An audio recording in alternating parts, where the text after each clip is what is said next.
एक बंदा कहता है कि वसीम भाई ठीक है मैं मोटिवेटेड फील कर रहा हूँ बट मुझे डर है कि मैं कहीं इतना ज़्यादा ना बढ़ जाऊँ इसमें कि मैं अपने ब्रेन को या अपनी हेल्थ को डैमेज करना शुरू कर दूँ, ठीक है। सो अगर मुझे आप बताएं कि मैं कितने मील्स पर डे पे आ जाऊँ, क्या 1 मील हेल्दी है, नंबर 2 कितनी स्लीप, जो आपने 4 चीज़ें बताई उसका ज़रा बेयर मिनिमम बताएं।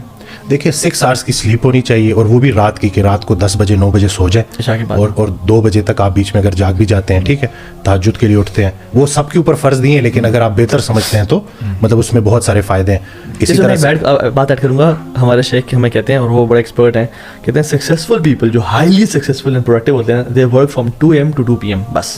क्या बात, उनका जो वर्क स्केड्यूल होता है ना, यानी जो एक्टिविटी स्केड्यूल है उनका, it's from 2 AM till 2 PM। 2 बजे उठे, अच्छा वो सोते कब हैं फिर, यानी क्योंकि इस्लाम में ना रातें पहले आती दिन से, जो बंदा अपनी रातें मुनज़्ज़म कर लेते हैं वो अपने दिन मुनज़्ज़म कर लेता है, और वो रात जल्दी सो गए, शाह के फ़ौरन बाद सो गए और 2 बजे उठ गए।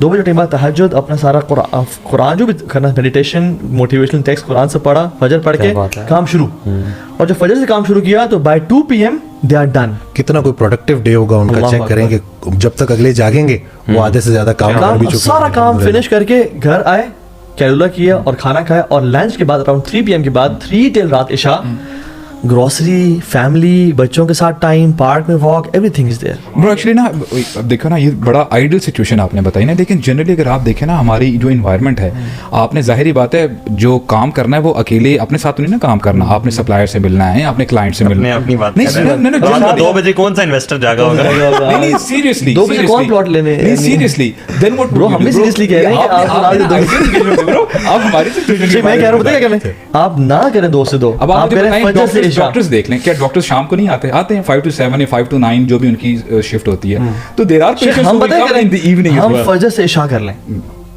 यानी हम, मैं कह रहा हूं ये तो सुपर ए गेमर्स है ना। मैं बच्चों को पिक करता हूँ ना सुबह और फिर मेरा रात को 9 बजे के बाद, 9:30 बजे के बाद मेरा जागता रहना इम्पॉसिबल, वो हो ही नहीं सकता। आपको मतलब रेस्ट लेना है, क्योंकि फजर से इशा अपना स्केड्यूल रखें, इशा के बेस्ट है इंशाल्लाह। बेस्ट इसमें ना आपने ये स्लीप की बात की कि पहले स्लीप अपना कम से कम करें, और दिन के टाइम भी सोने को प्रैक्टिस करें कि बेशक 1 घंटे का एक नैप वो आप लें, उससे इंशाल्लाह काफ़ी बेहतरी होगी। तो जब बीबी पॉडकास्ट शुरू से पहले रिसर्च शेयर करते थे जो ग्रीक थी वो, हाँ बिल्कुल, कि उसमें ग्रीस में ये देखा गया कि कुछ अरसे के लिए, ये डॉक्टर मैथ्यू वॉकर है, उन्होंने 20 साल स्लीप के ऊपर रिसर्च की है, आप सर्च कर सकते हैं उनको। तो उन्होंने बताया कि किस तरह से कुछ अरसे के लिए ना एक स्टडी की गई कि जो कैलुला था दोपहर के टाइम सोना, इसको ख़त्म किया गया और फिर देखा गया कि इसके हेल्थ के ऊपर क्या इम्पैक्ट है। तो देखा गया कि उनमें दिल की बीमारियां बढ़ गई। तो ये जो रसूलुल्लाह सल्लल्लाहु अलैहि वसल्लम की लाइफ से साबित है कैलुला, इसको अगर हम प्रैक्टिस करेंगे तो हमारी जो है बहुत सारी चीज़ें ठीक हो जाएंगी। और ये जो हम इंसुलिन रेजिस्टेंस की बात करते हैं, इसका सिर्फ डाइट के साथ लिंक नहीं है, अगर आप स्लीप डिप्राइव हैं तो भी आपके इंसुलिन लेवल्स बढ़ेंगे। एक और स्टडी उन्होंने शेयर की कि कुछ लोगों को स्लीप डिप्राइव रखा गया फॉर 6 months, उसके बाद जब उनका HbA1c रिपीट कराया गया तो जितने भी नॉर्मल थे वो सब प्री डायबिटिक हो चुके थे या डायबिटिक हो चुके थे। यानी कि जो बेज़रर सी आप जो बिल्कुल आंख बंद करके सोए हुए हो, इसके अंदर बहुत सारी चीज़ें हो रही हैं। एक और चीज़ है ग्लिम्फेटिक सिस्टम का, ये भी पता चला जब मैं मेडिकल स्कूल में था, हमें इन चीज़ों का नहीं था पता, ये अभी दरियाफ्त हुई है ये चीज़ें कि ग्लिम्फेटिक सिस्टम जब आप गहरी नींद सोए होते हो उस दौरान ये एक्टिवेट होता है और ये आपके ब्रेन को साफ कर रहा होता है। जितनी आपकी गहरी नींद है उतनी, मैं क्वांटिटी की बात नहीं कर रहा हूँ, क्वालिटी की बात कर रहा हूँ, जितनी आपकी गहरी नींद है उतनी ये ग्लिम्फेटिक सिस्टम एक्टिवेट होगा और ये दिमाग को साफ करेगा। इसी तरह से हिप्पोकैम्पस में, यानी कि अगर आप अच्छी नींद ले रहे हो तो आपका हाफजा भी बेहतर होगा और जो नई चीज़ आप सीखना चाहते हो वो भी आप बेहतर तरीके से सीख सकोगे। दोनों के लिए नींद की क्वालिटी बड़ी मैटर करती है। उस दिन एक हाफिज़ कुरान है, उनको जब मैंने ये डॉक्टर मैथ्यू वॉकर के सारा बताया ना, तो कहते हैं कि मैं इसको रिलेट कर सकता हूँ। जैसे ही जब मैं हिफ्ज़ कर रहा था, जब मैं सबक पढ़ता था और फजर के बाद जब मैं उठता था और मैं उसको दोबारा से रिकॉल करता था, उसको दोबारा से मैं उसका कि वो पक्का हो जाए मेरा वो सबक, तो जो फजर के बाद मैं याद करता था वो मुझे नींद के बाद नहीं, कि जब सो के मैं उठता था तो मेरी वो याददाश्त सबसे अच्छी होती थी, मुझे मेमोराइज करने में ज़्यादा मुश्किल नहीं होती थी। तो ये जो नींद है ना, और फिर नींद भी ऐसी कि जिसमें डिस्टर्बेंस ना हो। रात अल्लाह ने इसीलिए बनाई है ना कि उसमें आपको वो अंधेरा भी मिल गया, मेलाटोनिन, वो सारी की सारी चीज़ें, सारी पीसेस की भी साइंस, इसी तरह से खामोशी मिल गई, तन्हाई मिल गई, ठीक है ना, काफ़ी चीज़ें। तो उसको आप प्रॉपर तरीके से यूटिलाइज करें और खैरुल उमूर अवसतुहा, बेहतरीन काम वो है जो म्याना रवि के साथ किए जाए। तो एक बैलेंस है जी, जब आप बैलेंस से आउट होते हो तो आपकी बॉडी चीखें मारना शुरू कर देती है बीमारियों की शक्ल में। एंग्जाइटी, डिप्रेशन कितना कॉमन हो गया, स्लीप हो गई। अब स्ट्रेस मैनेजमेंट के लिए तो कुरान तर्जुमे से पढ़े। अक्सर एंग्जाइटी के पेशेंट मेरे पास आते हैं तो कहते हैं मुझे डर लगने लगा है, मुझे मौत से डर लग रहा है। तो मैं उनको कहता हूँ कि कुरान पाक की आयत है जिसका तर्जुमा है कि ये वो किताब है जिसमें कोई शक नहीं और इसमें डरने वालों के लिए हिदायत है। तो अब एंग्जाइटी ने डरा दिया, अब डराने को डायरेक्शन देंगे। छोटे खौफ को बड़ा खौफ ख़त्म करता है। और सबसे बड़ा खौफ क्या है कि अल्लाह नाराज़ ना हो जाए। और जैसे जैसे आप इसी को डायरेक्शन देनी होती है। गाफिलों के लिए तो कुछ है ही नहीं, जिनके दिलों पे जो है मोहर लग चुकी है उनके लिए तो कुछ भी नहीं, उनको क्या मिलेगा। लेकिन जो डर गया है ना, जिसको डर लगता है, जिसके अंदर एहसास है, एंग्जाइटी अपने उस परेशानी को चैनलाइज करने का नाम है कि उसको जब आप चैनलाइज कर लेते हो तो आप बहुत कुछ सीखते हो उस बीमारी से। यानी कि मौत का डर, रसूलुल्लाह सल्लल्लाहु अलैहि वसल्लम की हदीस है कि कसरत से मौत को याद करो। तो वैसे याद नहीं होती तो फिर बीमारी की शक्ल में अल्लाह याद करवा देता है। और मौत तो जो है ना ज़िंदगी की हिफाजत करती है। वक्त से पहले तो मौत आ ही नहीं सकती, वक्त के बाद ज़िंदगी ठहर नहीं सकती। तो जिस चीज़ को हम बदल नहीं सकते उसके बारे में सोच सोच के हम अपनी हालत को क्यों इतना बदल देते हैं। तो बेस्ट टाइम है इबादत का, कुरान पढ़ने का, क्योंकि आपको एक एक आयत जाके हिट करेगी, आपको वो आपके दिल तक जाएगी। वो राहत जो तुम्हें सुला रही है उससे वो तकलीफ बेहतर है जो तुम्हें जगा रही है। ये हकीकत ऐसी है। और जैसी ही एंग्जाइटी को आप चैनलाइज कर लेते हो, हेल्प लो, साइकोलॉजिस्ट के पास जाओ, लेकिन साथ साथ आपके पास एक बुक ऑफ गाइडेंस है, बेहतरीन आपके सामने है, सब कुछ पढ़ना शुरू करो। और ये वो किताब है जिसमें आपका जिक्र है। अच्छा, वैसे ही जब बंदा बीमार हो जाता है ना तो अल्लाह के करीब हो जाता है। यानी जो बंदा परेशान होता है और मुसीबत में होता है, बीमारी में होता है, तो अल्लाह तब याद आते हैं। और मैं समझता हूँ कि देखें इसमें भी इस पार्ट ऑफ द विजडम कि अल्लाह ताला ना बंदे से मोहब्बत इतनी करते हैं कि बंदा वैसे ही जब सीधे रास्ते पे नहीं आ रहा होता तो ही एफ्लिक्ट्स दैट पर्सन विद डिजीज और सिकनेस और ये वो सारी चीज़ें आ जाती हैं वापस लाने के लिए वलनुज़िकन्नहुम मिनल अज़ाबिल अदना दून अल-अज़ाबिल अकबर लअल्लहुम यरजिऊन। ही वजह लअल्लहुम यरजिऊन जो है ना, वापस असल मकसद ये। और ये जो इवन मौत का खौफ है ना, अगर तो ये इंसान को लेजी और पैरालाइज और लेथार्जिक करे तो फिर ये नेगेटिव उसमें जा रहा है। लेकिन अगर ये आपको एनर्जी दे और मोटिवेट करे to work for the hereafter, तो ये कितनी खूबसूरत बात है। तो आई थिंक मौत का खौफ बिल्कुल इंसान को बिठाना दे कि मुझे तो मौत से डर लगता है और सारा, rather this emotion should activate you to work harder and harder for your आखिर इंशाल्लाह। और बड़ी पॉजिटिव एनर्जी में कन्वर्ट ये हो सकता है। मौत के ऊपर ना हज़रत ने एक चीज़ लिखी कि पीर, पैगंबर, वली, दरवेश, मर्दाने खुदा मौत की वादी से गुजरे हैं बतस्लीमो रज़ा। मौत क्या है? हक से बंदे को मिलाने का सबब। मौत से डरते नहीं जो जागते हैं नीम शब। रोज़े अव्वल से रहा ये जिंदगी का सिलसिला। मौत क्या है? जिंदगी का आखिरी एक मरहला। लिखने वाले ने लिखा हस्ती की किस्मत में जवाल। हाँ मगर बाकी रहेगी ज़ाते रब्बे ज़ुल जलाल। क्या बात है। तो अल्लाह के अलावा सब, तो ये तो हमें तो ये चीज़ पहले ही बता दी गई है। कुल्लु मन अली अफ़ान हो यबक़ा वजहु रब्बिका ज़ुल जलाली वल इकराम। तो यही है कि हमने अपनी उन परेशानियों, वो परेशानियां हमारी गलत फहमियाँ होती हैं, हमने उनको रीड करना है, उनको समझना है, और उसी के अंदर हमारे लिए पूरा का पूरा रास्ता मौजूद होता है। हाल को नहीं देखना, ख्याल को देखना है, अल्लाह की रहमत से पूरी उम्मीद रहना है, वो रास्ते बना देता है। अच्छा, उसमें ये बताएं, एक कन्फ्यूजन मुझे भी कभी भी होती है कि अल्लाह के वसल्लम ना 3-3 महीने तक अस्वदान, पानी और खजूर पे गुजारा करते थे। लेकिन जब हम पढ़ते हैं कि डेट है उसमें शुगर काफ़ी ज़्यादा होती है, तो अगर आप रोज़ाना शुगर यानी डेट्स ले रहे हो और वो चीज़, तो how do you balance between the two? और कैसे आप देखें, वो जो एक पुराना वक्त जो था ना, उसमें तो बहुत ज़्यादा मुश्किलात थी। टेस्ट तो है ही तब कि जब आपके पास सब कुछ मौजूद है, अब आप कैसे चल रहे हैं, उसी में तो बैलेंस करना है। जब एक चीज़ की आपके पास अवेलेबिलिटी ही नहीं है, ठीक है, और आप लोग सबको यही बता रहे हैं कि कम खुराक से ज़्यादा मुशक्क़त की जा सकती है। आज के दौर में चूँकि इतना कुछ बदल चुका है, आप देख लें, प्रोसेस्ड फूड है, सारा कुछ है, तो ये जो रिसर्च है ना, जो साइंस है, ये भी अल्लाह की बनाई हुई है। तो इसका मकसद भी लोगों की ज़िंदगी में आसानी लेके आना है। अगर तो हम उसी पैटर्न पे चलें और हम कम खाएं और एक्सरसाइज ज़्यादा करें, तो हमें ज़्यादा कोई डाइट की और इन डाइट प्लान्स की ज़रूरत नहीं है। याद रहे कि हम वो जनरेशन है जो छोटी उम्र से प्रोसेस्ड फूड खाते आ रहे हैं। तो हमने अपनी बॉडी को इतना कंटेमिनेट कर दिया है कि उसको अभी डिटॉक्सिफाई करने के लिए हमें राइट स्टेप्स लेने होंगे।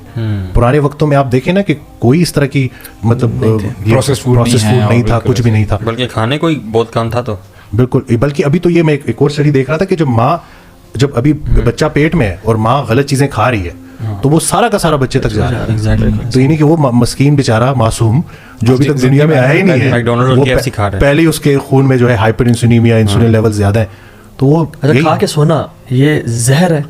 देखें, और फिर क्या खा के सोना। हाँ, इस मसला तो नहीं कि खा के सोना, लोग क्या खा के फौरन सोते हैं। वो जो जंक फूड है, वो आपको जैसे ही आपकी इंसुलिन स्पाइक करता है, आप फुल जो है उस खाने की लज्जत में जाके आप फिर फुल ऑन ऐसे सोते हो कि फिर आपको समझ नहीं लगती, ना टाइम पे उठ सकते हो। देख लें, किसी को बोलें कि अगर खाना अपना कम कर लें, फजर के लिए उठता है कि नहीं उठता। ये तो मैं अपनी लाइफ से, मैं जब ऑफ सीजन होता था हमारा, बल्किंग जब होती थी, फजर के लिए उठना कितना मुश्किल होता था।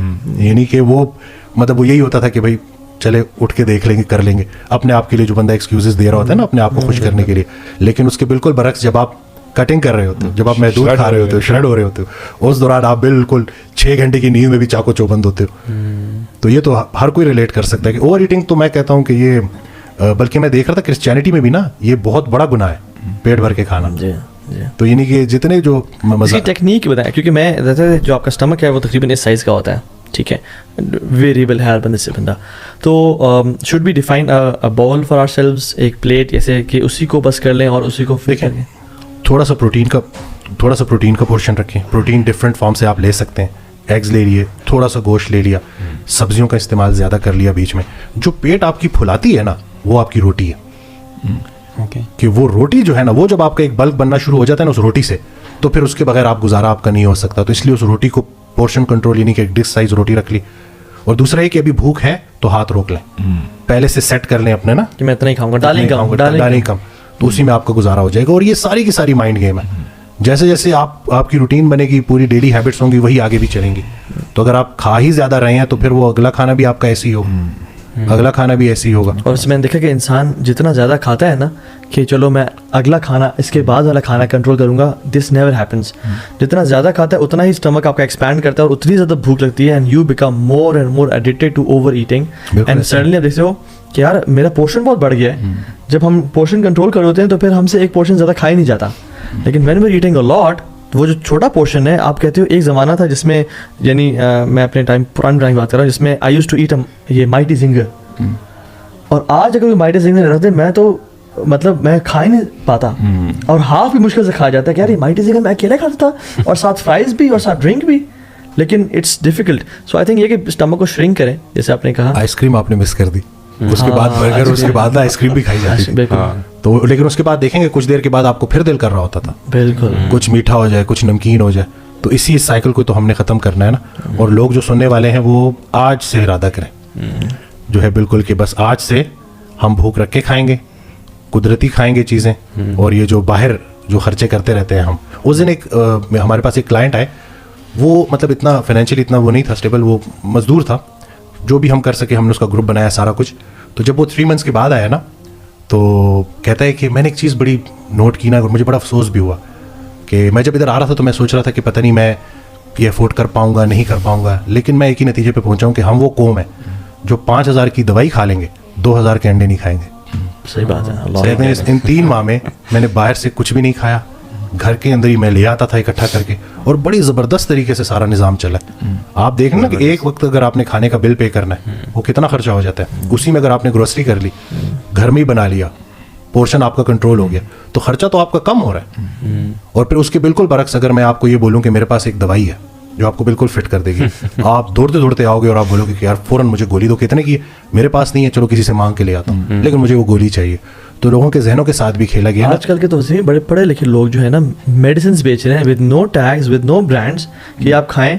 और उससे क्या होता है कि ऐसे, यानी आपको स्टूल आप पास करते हो और सारा कहते हैं कि ये चर्बी पिघलती हुई नजर आएगी आपको, एंड विद इन डेज वो पतले हो रहे हैं लोग, बट उनको नहीं पता कि उनकी किडनी पे कितना वर्स्ट इफेक्ट हो रहा है। फैट अगर एब्जॉर्ब नहीं हो रहा तो फैट सॉल्युबल विटामिन्स कैसे एब्जॉर्ब होंगे? फैट सॉल्युबल विटामिन्स के लिए तो फैट होना चाहिए।